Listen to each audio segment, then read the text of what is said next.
Bom, todo mundo hoje manchetando, como a gente diz no jargão jornalístico, né, dando manchetes para as declarações do Moro ontem, na primeira entrevista coletiva que ele deu depois de sua nomeação para ministro, superministro, como estão chamando, da Segurança Pública, da Justiça e Segurança Pública, né?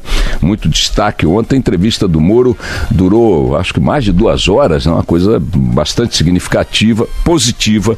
Eu gosto de equipes, de governantes, enfim, de administradores públicos que se expõem à imprensa sem pauta pré-elaborada e sem tempo limite para conversar. Claro que chega uma hora que o jornalista quer perguntar qual é a cor do cabelo do tio e tal, mas uma entrevista de 2 horas é mais do que suficiente para que a imprensa faça o que tem que fazer e, aliás, fez ontem, que é colocar todo tipo de questionamento sobre a mesa.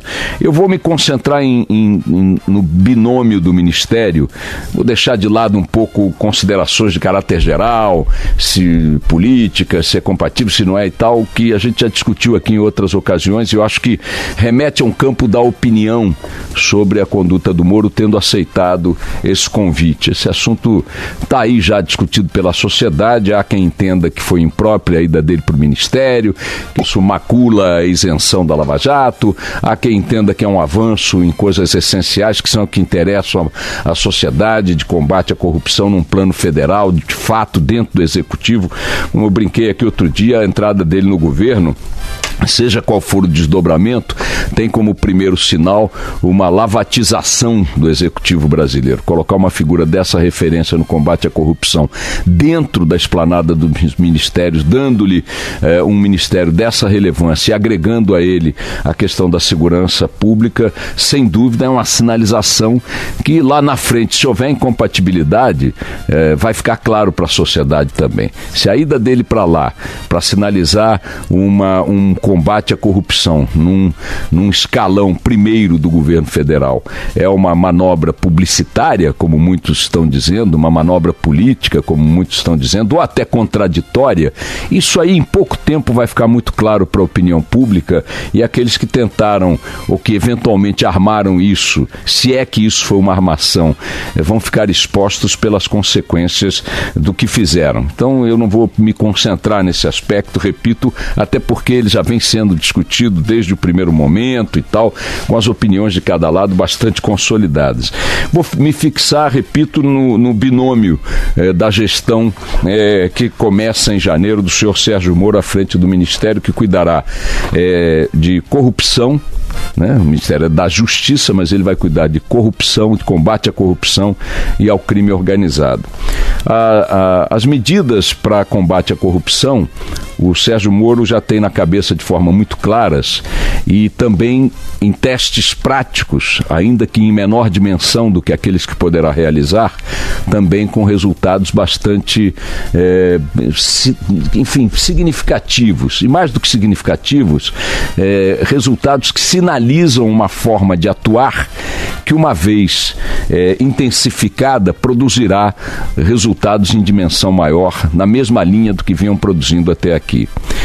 Em outras palavras, basta que Sérgio Moro tenha poder para implementar, no âmbito do Executivo, com modificações que possam ser adotadas com respaldo do Legislativo e da Justiça, procedimentos que amplifiquem o que a Lava Jato vinha fazendo, na cultura que ela introduziu na realidade brasileira, de partir para dentro do combate à corrupção, ignorando a estatura do alvo, ignorando a hierarquia. Basta que isso seja ampliado e aprofundado, repito, com apoio do Judiciário e do Legislativo e com uma vontade decidida do Executivo, que nós teremos, na verdade, uma ampliação não só das operações da Lava Jato, como seu aprofundamento, né, e sua efetividade. O peso político dado a isso com a ida de Moro para o Ministério muda de dimensão. O governo, quer o do Temer, quer o da Dilma, que foram os alvos mais imediatos da Lava Jato, porque os executivos estavam no exercício do poder, apontaram o dedo para a Lava Jato, na voz de vários ministros e dos próprios presidentes e presidenta da República, como em muitos momentos uma inimiga política, etc. e tal. Isso para de poder ser feito sendo o próprio ministro a figura nacional da Lava Jato.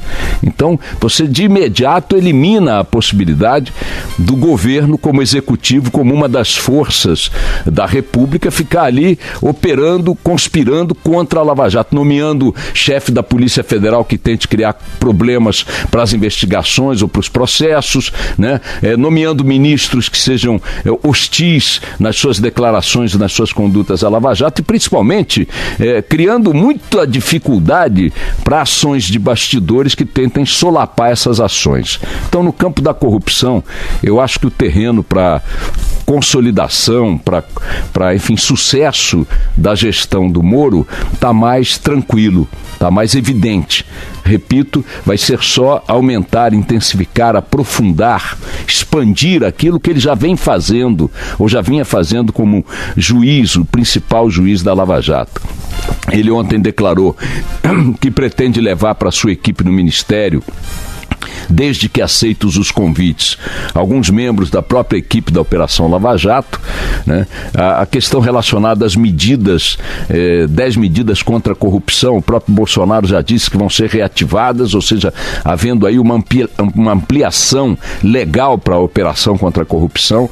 Então, eu quero deixar aqui a seguinte percepção para os nossos ouvintes, eventualmente compartilharem, concordando ou discordando.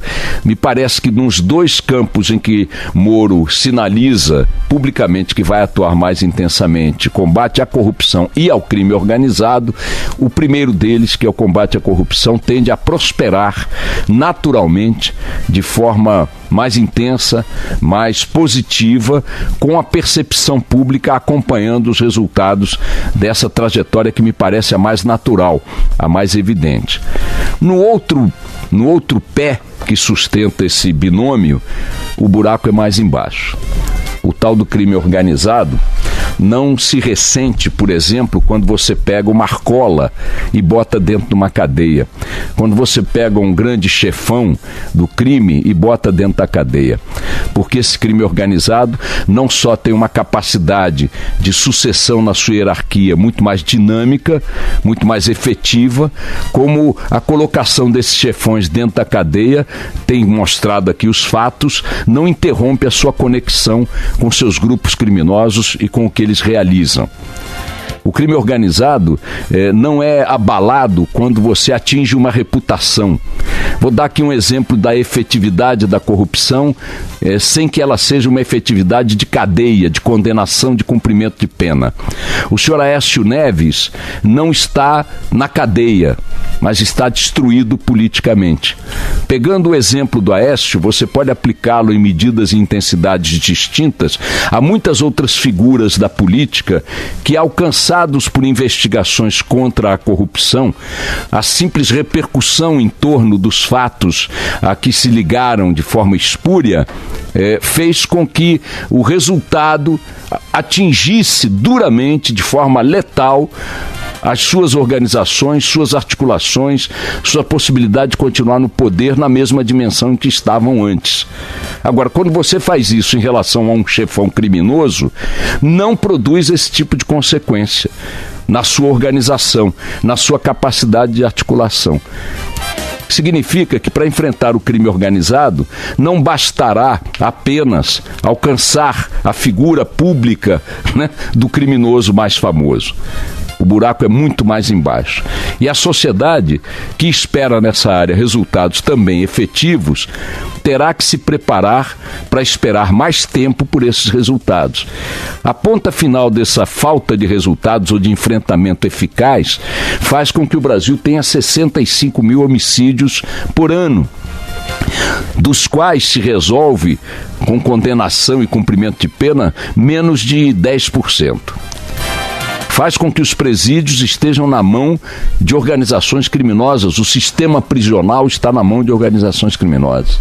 Uma parte importante do aparato policial está profundamente comprometido com esse tipo de ação também. Se não houver uma ação voltada para a questão do armamento e do domínio territorial que esse armamento permite a bandidagem manter em várias áreas do país, se não houver uma ação de Estado voltada para a origem desse problema, nós não conseguiremos rapidamente atingir a questão da mortalidade resultante da ação criminosa, que é o ponto que mais aflige a sociedade. Se você disser que tem um aumento significativo do consumo de drogas no Brasil, Carla Bigato, muito provavelmente a sociedade reagirá com menos pavor do que se você disser que tem um aumento do número de homicídios no Brasil. A questão mais sensível da criminalidade no Brasil não está no campo da repressão ao consumo da droga, mas aquilo que, associado ao consumo da droga, mata milhares de pessoas em todas as cidades o ano inteiro. Para enfrentar essa questão, o Moro apresentou várias propostas ontem num pacote: mais tempo para investigação, sugere alteração no prazo de prescrição de crimes, execução da pena a partir da segunda instância, pena para homicídios, execução das penas do tribunal do júri antes dos recursos, fim da progressão de pena para pessoas vinculadas ao crime organizado, regulamentação da questão de infiltração de policiais da área do crime organizado para atuarem como informantes, poderem ter ali mecanismos para fazer isso, infiltrados nas organizações. Ele quer aperfeiçoar a lei de proteção de denunciantes anônimos. Enfim, há uma série de medidas que ele está anunciando que são medidas estruturalmente muito boas, mas que o campo de enfrentamento disso passa por outras ações que não foram sinalizadas ali. Vou dar apenas uma. O Paraguai importa 9 vezes mais armas do que é capaz de consumir ou vender legalmente para outros países. 9 vezes mais.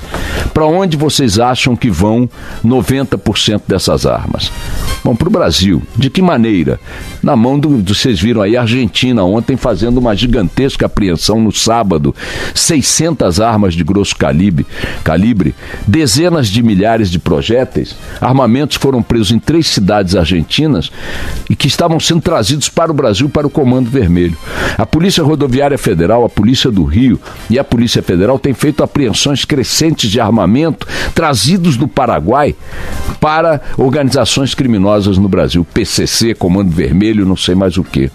O Paraguai produz 10 vezes mais cigarros, ou 20 vezes mais cigarros, não me lembro o número agora, do que é capaz de fumar e vender legalmente para outros países. Para onde vai essa massa de cigarros produzidas se não é consumida nem vendida legalmente? Vem no contramando para o Brasil, em troca de armamento, em troca de drogas e tudo mais. Então, ações de Estado que não foquem os macro problemas da segurança não produzirão consequências, pelo menos num curto prazo, como as ações contra a corrupção provavelmente produzirão. A simples ida de Sérgio Moro para o governo federal, repito, tem um impacto importante no combate à corrupção. O puro ato simbólico.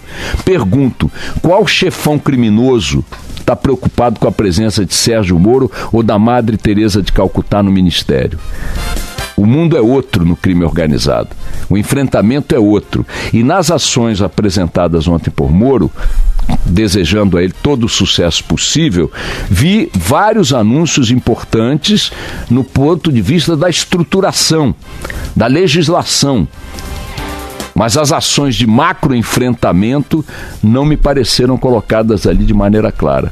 O Paraguai e as relações do Brasil nesse terreno com o país vizinho e amigo é uma questão que precisa ser abordada mais dia ou menos dia por quem quer enfrentar a questão da criminalidade no Brasil numa escala que permita produzir resultados visíveis em algum prazo que se possa enxergar. Por enquanto, nós estamos no campo das boas expectativas. A coletiva do Moro ontem abordou vários assuntos de uma maneira muito clara, ele se colocou de forma muito sincera. Não há nada no que ele anunciou que mereça reparos, do meu ponto de vista. Isso aqui não deve fazer. Tudo que ele colocou me parece que são medidas positivas, é um bom encaminhamento estrutural na área da inteligência e na área da legislação e do cumprimento de penas. Acho importante profissionalizar o serviço público, reduzindo o uso de cargos de confiança na área de segurança, como ele mesmo diz.